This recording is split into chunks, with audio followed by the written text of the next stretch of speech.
Po úspešnom prihlásení do systému TIS a výbere ľubovoľnej pobočky sa informácie o tržbách nachádzajú v menu tržby, ktoré je umiestnené v ľavom vertikálnom menu a je rozdelené na dve záložky.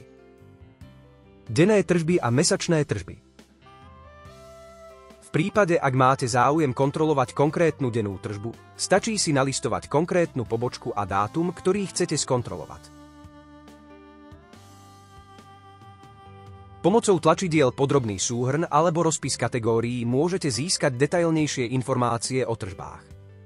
V spodnej časti sa nachádzajú aj dve tlačové zostavy, ktoré sú ponúknuté pre denné tržby. Pre tržby mesačné je k dispozícii jedna zhrňujúca celomesačná tlačová zostava. Informácie o hodnote skladu nájdete v sekcii Tlač prehľadov produktov, kde máte možnosť zvoliť si buď jednu pobočku alebo celú firmu. Táto časť ponúka informácie o skladových pohyboch za sledované časové obdobie aj informácie o hodnote skladu.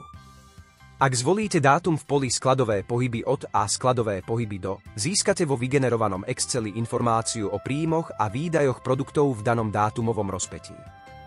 Ak vyplníte len pole Skladové pohyby do alebo hodnota skladu, systém vygeneruje aktuálnu hodnotu skladu k nastavenému dátumu. Takto získate hodnotu skladu ku konkrétnemu sledovanému dátumu. Pri potvrdení tlačidla Export sa podľa nastavení vašej optiky report zaradí do fronty alebo okamžite vygeneruje a stiahne do vášho počítača. V momente, ako bude report vytvorený, nájdete ho v sekcii Generované reporty. Sekcia Generované reporty sa nachádza v menu Financie s ikonkou bankovky. V generovaných reportoch nájdete podľa dátumového rozpätia informácie o reportoch a ich stav.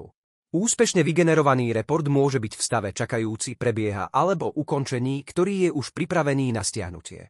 Spracovanie reportu trvá štandardne niekoľko minút podľa veľkosti skladu a počtu pohybov. Pre stiahnutie ukončeného reportu kliknite na odkaz v sekcii Súbor. Po stiahnutí dokumentu si ho otvoríte a získate informácie do účtovníctva. V Exceli získate všetky informácie, ktoré viete filtrovať podľa potreby.